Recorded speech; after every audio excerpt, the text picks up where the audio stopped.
बिस्मिल्लाहिर्रहमानिर्रहीम। कंटेंट के अंदर पहले हम देखेंगे कि वेव क्या होती है, वेव फ्रंट क्या है और रेज क्या होते हैं।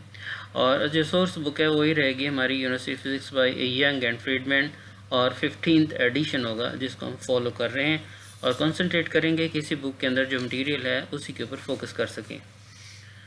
वेव फ्रंट वेव प्रोपेगेशन को स्टडी करने के लिए वेव फ्रंट की ज़रूरत होती है। वेव फ्रंट को अंडरस्टैंड करना ज़रूरी है वेव प्रोपेगेशन को स्टडी करने के लिए। अगर हम किसी मीडियम के अंदर वेव प्रोड्यूस करते हैं तो वो या तो लॉन्गिट्यूडनल वेव होगी या फिर ट्रांसवर्स वेव होगी। और जब वेव प्रोपेगेट करेगी तो मीडियम के पार्टिकल्स वाइब्रेट करेंगे और एक वक्त में different particles different phase of vibrations के अंदर होंगे। तो वो तमाम पार्टिकल जो सेम फेज़ ऑफ वाइब्रेशन में होंगे उन्हें हम वेव फ्रंट कहते हैं। इसको समझना बिल्कुल आसान है कि अगर हम वाटर वेव्स प्रोड्यूस करें, जैसे कि फिगर में दिखाया जा रहा है कि वाटर है, एक स्टिल वाटर है और स्टिल वाटर के अंदर हम कोई स्टोन फेंक दें तो उसमें वाटर वेव्स प्रोड्यूस होती हैं जो कि सर्कुलर वेव्स होंगी और वो मार्जिन की तरफ चलेंगी। तो इसमें जो वेव ट्रैवल करती है वो करती है in the form of crest and trough. तो अगर हम तमाम पार्टिकल्स को देखें जो क्रेस्ट के ऊपर हैं तो वो क्रेस्ट के तमाम particles same phase of vibrations में होंगे, और क्रेस्ट के ऊपर जितने पार्टिकल्स हैं अगर हम उनकी सरफेस बनाएं तो वो बनेगा वेव फ्रंट। इसी तरह ट्रफ के ऊपर जितने पार्टिकल्स होंगे वो सारे के सारे सेम फेज़ ऑफ वाइब्रेशंस में होंगे और उनको हम कहते हैं वेव फ्रंट। इसी तरह वो तमाम पार्टिकल जो मीन पोजीशन के ऊपर होंगे वो तमाम फेज़ ऑफ वाइब्रेशंस में होंगे और उन्हें भी हम वेव फ्रंट कहेंगे। सो वेव फ्रंट को डिफाइन किया जाता है the locus of all the points having same phase of vibrations are called wave front. तो ये वेव फ्रंट है।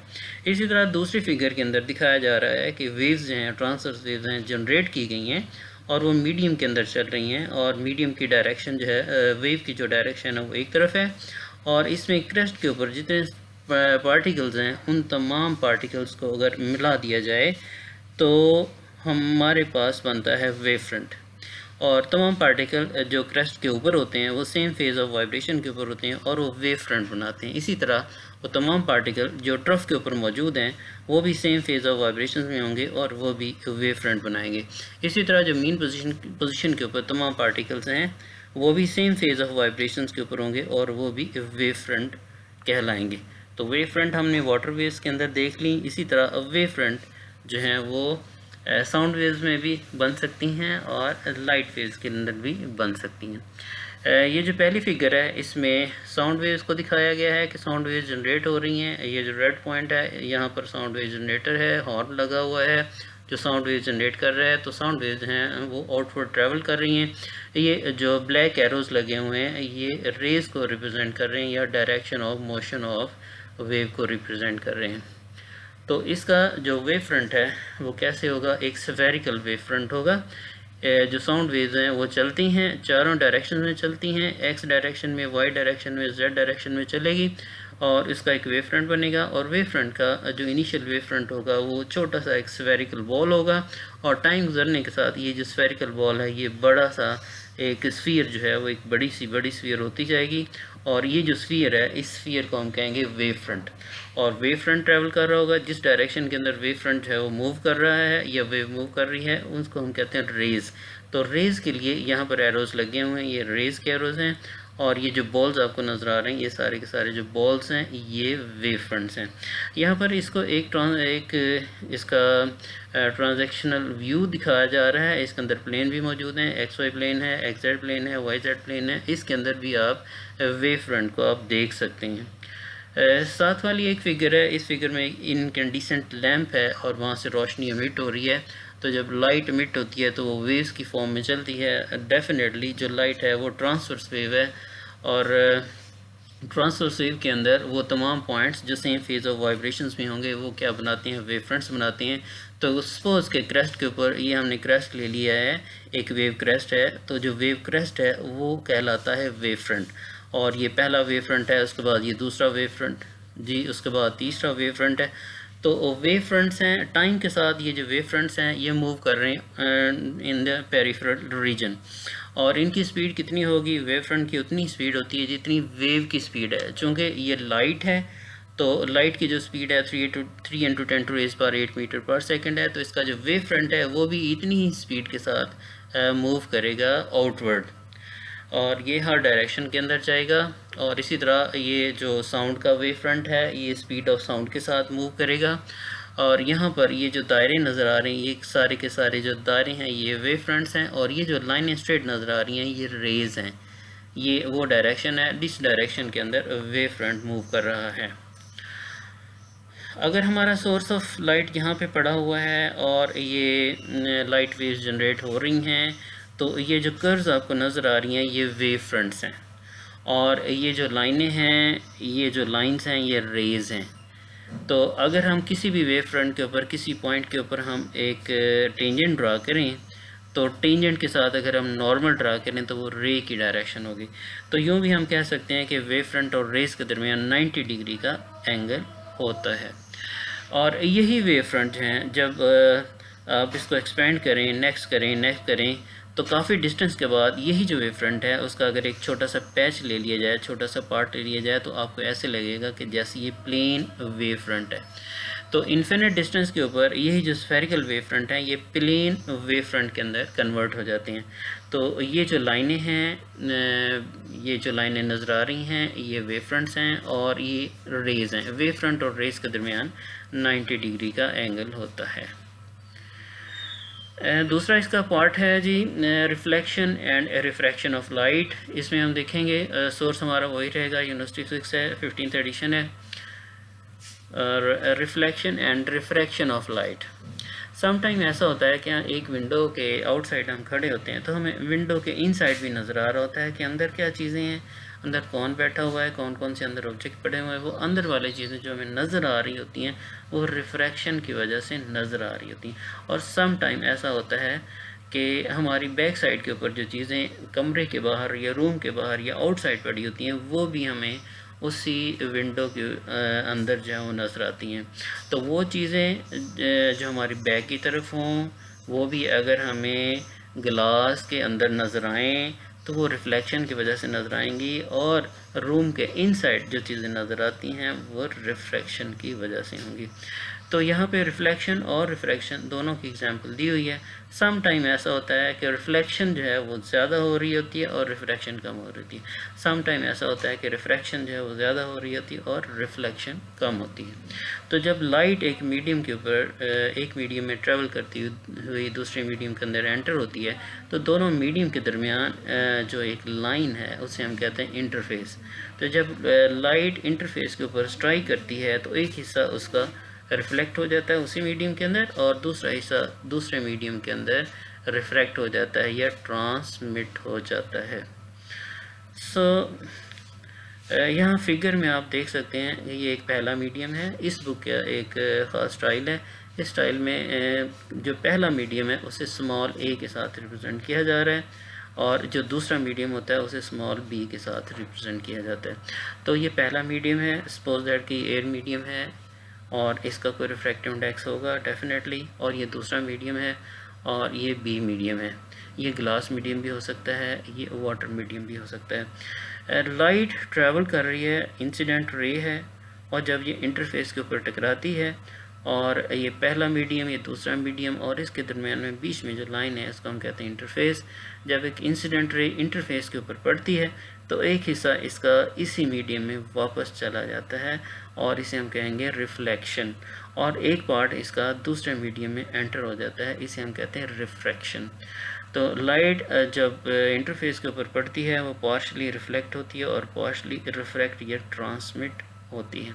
जिस पॉइंट के ऊपर ये फॉल कर रही है वहाँ पर अगर मैं नॉर्मल ड्रा करूँ तो नॉर्मल के साथ ये इंसिडेंट रे जो एंगल बना रही है उसे हम कहते हैं एंगल ऑफ इंसिडेंस, और एंगल ऑफ इंसिडेंस को इस बुक में थीटा ए के साथ ही रिप्रेजेंट किया जाता है। और नॉर्मल के साथ जो रिफ्लेक्टर रे एंगल बना रही है उसे हम कहते हैं एंगल ऑफ रिफ्लेक्शन, और इसे डिनोट करते हैं थीटा आर के साथ। इसी तरह नॉर्मल के साथ जो रिफ्रैक्टेड रे एंगल बनाती है उसे हम कहते हैं एंगल ऑफ रिफ्रैक्शन, और उसको थीटा बी के साथ रिप्रेजेंट किया जाता है।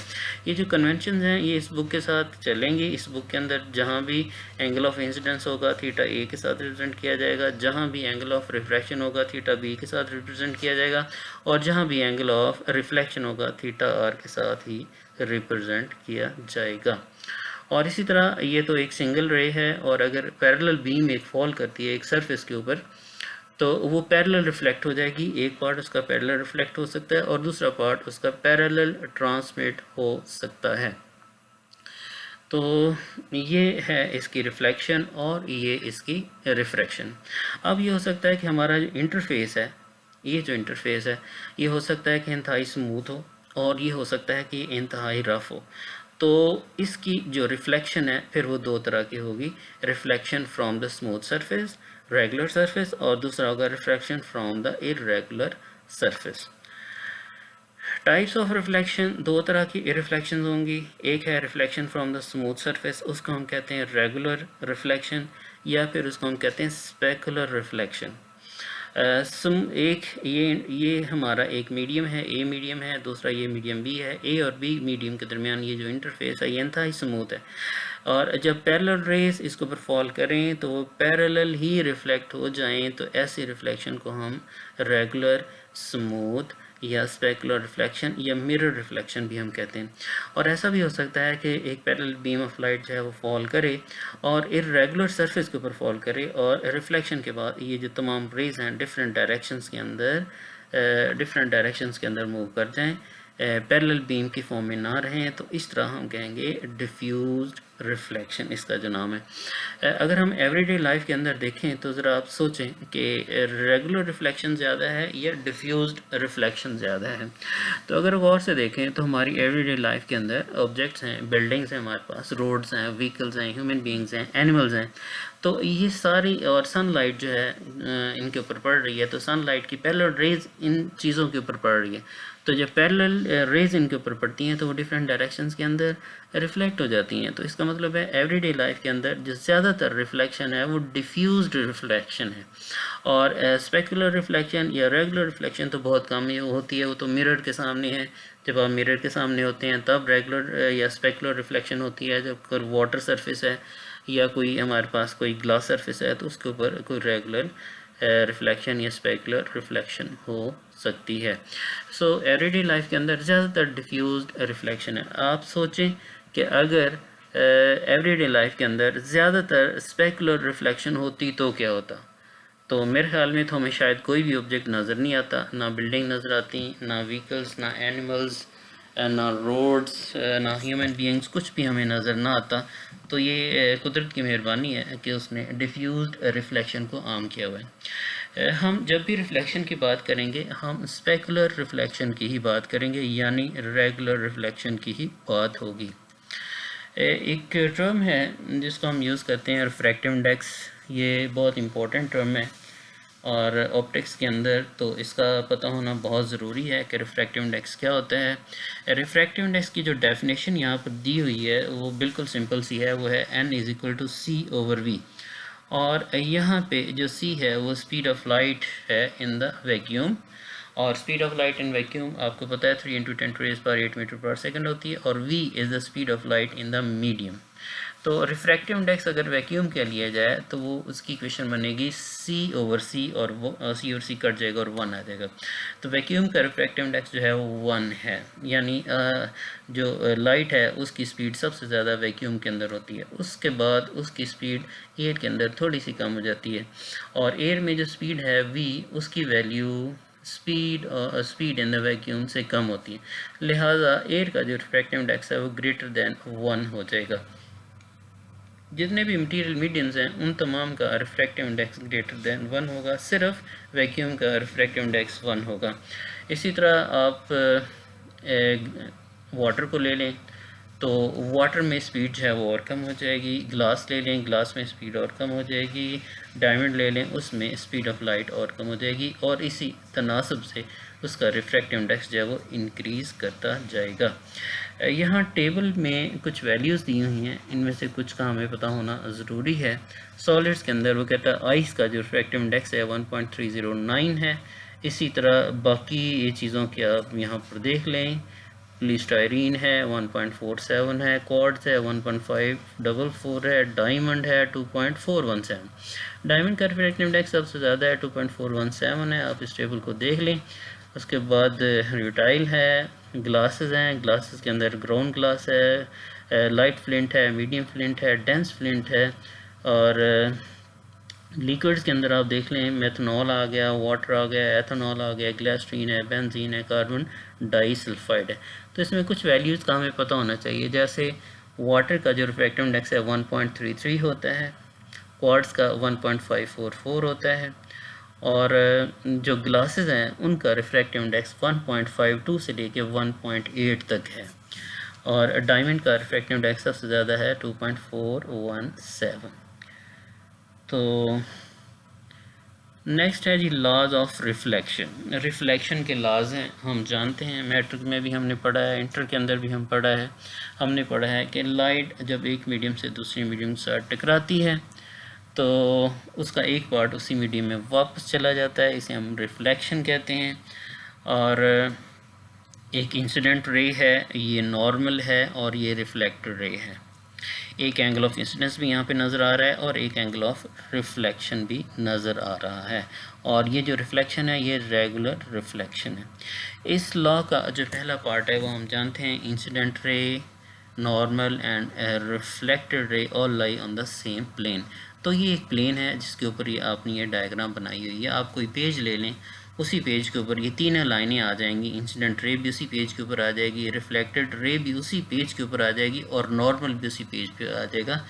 तो ये इसका फर्स्ट पार्ट है कि incident ray, normal and reflected ray all lie on the same plane. और दूसरा इसका पार्ट है angle of incidence is equal to angle of reflection, यानी एंगल आई एंगल आर के बराबर होगा, और हमारी बुक के मुताबिक जो इसके नोटेशन यूज़ होंगे, theta A is equal to theta R. Theta A क्या है, एंगल ऑफ इंसिडेंस, और थीटा आर क्या होगा, एंगल ऑफ रिफ्लेक्शन। ये तो लॉज ऑफ रिफ्लेक्शन है। उसके बाद laws of refraction. Laws of refraction में रिफ्रैक्शन का मतलब है लाइट जो है वो ट्रांसमिट हो जाए एक मीडियम से दूसरे मीडियम में। सपोज दैट कि एक हमारा मीडियम है N1, उसका रिफ्रैक्टिव इंडेक्स है, एक दूसरा मीडियम है उसका रिफ्रैक्टिव इंडेक्स है N2। जिस मीडियम से आ रही है ये पहला मीडियम है, और जिस मीडियम में ये जा रही है ये दूसरा मीडियम। ये नॉर्मल भी बना दिया है, और इंटरफेस के ऊपर एक पॉइंट ले लिया है, इस पॉइंट के ऊपर इंसिडेंट रे भी फॉल कर रही है, रिफ्लेक्टेड रे, ट्रांसमिटेड रे जो है वो भी यहाँ से जा रही है, और नॉर्मल भी बना रहा है। तो incident ray, normal and reflected ray all lie on the same plane, ये इसका पार्ट है। और फिर इसका जो एंगल ऑफ इंसिडेंस है यहाँ पे θ1 दिखाया जा रहा है, एक एंगल ऑफ रिफ्रैक्शन है वो θ2 दिखाया जा रहा है। इसका जो दूसरा पार्ट है आप इसको यूँ भी देख लें, जो हमारी बुक में डायग्राम बनी हुई है उसके अंदर ये एक मीडियम है, मटेरियल ए है, ये मटेरियल ए जो है वो एयर हो सकता है, ये दूसरा मटेरियल है, ये मटेरियल बी है, और इसका रिफ्रैक्टिव इंडेक्स और होगा, इसका रिफ्रैक्टिव इंडेक्स और होगा। दो रिफ्रैक्टिव इंडेक्स डिफरेंट होंगे, जब वो मीट करेंगे तो इंटरफेस बनेगा, ये इंटरफेस है। और कहीं ऐसा हो कि इसका रिफ्रैक्टिव इंडेक्स भी वही हो और इसका भी वही हो, तो फिर बीच में इंटरफेस नहीं बन सकेगा। तो इंटरफेस के लिए ज़रूरी है कि दो मीडियम जो हैं उनके दरमियान रिफ्रैक्टिव इंडेक्स डिफरेंट हो। तो एक पहला मीडियम है उसको हम ए ही कहेंगे, जो भी मीडियम होगा, एयर होगा, वाटर होगा, ग्लास होगा, जो भी होगा उसको हम ए ही कहेंगे। तो पहले मीडियम के अंदर एक इंसिडेंट रे है जो फॉल कर रही है इंटरफेस के ऊपर, और एक पार्ट इसका रिफ्लेक्ट हो गया है और एक पार्ट इसका रिफ्रैक्ट हो गया है। एक एंगल ऑफ इंसिडेंस है जो इंसिडेंट रे नॉर्मल के साथ बनाती है, उसे हम थीटा ए कहते हैं। एक एंगल ऑफ रिफ्रैक्शन है जो रिफ्रैक्टेड रे नॉर्मल के साथ बनाती है, उसे हम थीटा बी कहते हैं। अगर हम साइन ऑफ थीटा ए ले लें, उसकी रेशो ले लें साइन ऑफ थीटा बी के साथ, तो ये इक्वल टू होगा inverse ratio of refract of index indices, यानी n b over n a. So ये बन जाएगी, इसकी इक्वेशन बन जाएगी n A sine theta A is equal to N B sine theta B. ये लॉज ऑफ रिफ्रैक्शन है, और इन लॉज ऑफ रिफ्रैक्शन को हम स्नेल्स लॉ भी कहते हैं। N A sine theta A, N B sine theta B law of refraction या Snell's law है। अब एक मीडियम में लाइट एंटर होती है तो दूसरे मीडियम के अंदर ट्रांसमिट कर जाती है। ये जो बीम है ये नॉर्मल की तरफ बेंड होगी या नॉर्मल से अवे जाएगी, इसको कौन डिसाइड करेगा? इसको डिसाइड करेगा ये लॉज ऑफ रिफ्रैक्शन या स्नेल्स लॉ। और ये कितना डेविएट हो जाएगी, कितने एंगल पे जाएगी, इसको कौन डिफ़ाइन करेगा? इसको भी स्नेल्स लॉ ही डिफ़ाइन करेगा। अगर हमें सोचें ये पहला मीडियम है और इसका रिफ्रैक्टिव इंडेक्स एन ए है, ए मीडियम का रिफ्रैक्टिव इंडेक्स एन ए होगा, पी मीडियम है, इसका रिफ्रैक्टिव इंडेक्स एन बी होगा। यहाँ पर theta a angle of incidence है, theta b angle of refraction है। अगर हमें तीन चीज़ों का पता है, एन ए का पता है, एन बी का पता है, थीटा ए का पता है, क्या हम थीटा बी नहीं निकाल सकते?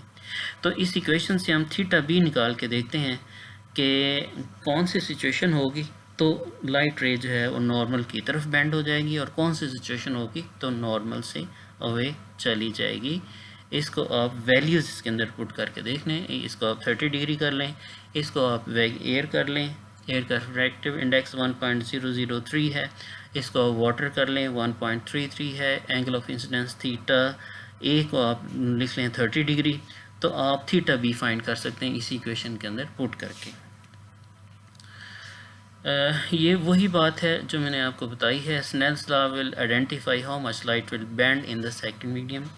और ये भी आपने रिमेंबर करना है, याद रखना है कि इस बुक के अंदर first medium is denoted by small A and second medium is denoted by small B. पहला मीडियम जो भी होगा स्मॉल ए लिखेंगे, दूसरा मीडियम जो भी होगा उसको हम स्मॉल बी लिखेंगे। ये कन्वेंशन है इस बुक के अंदर। और स्नेल्स लॉ है N A sine theta is equal to N B sine theta B. ये फर्स्ट मीडियम है मटीरियल ए का और ये सेकंड मीडियम है मटीरियल बी है। और इस केस में दिखाया जा रहा है refractive index of second medium is greater than refractive index of the first medium. आप यूँ समझ लें कि पहला मीडियम जो है वो हमारा एयर है और ये हमारा ग्लास है। तो जब लाइट रेज एयर से ग्लास में आएंगी तो नॉर्मल की तरफ बेंड हो जाएंगी, नॉर्मल की तरफ बेंड हो जाएंगी। ठीक है, इसमें आप वैल्यूज़ पुट करके देख लें। N A refractive index of air put कर लें, N B refractive index of glass आप पुट कर लें, थीटा ए की वैल्यू पुट करके देख लें, तो डेफिनेटली ये एंगल बड़ा होगा और ये एंगल जो है वो कम निकलेगा।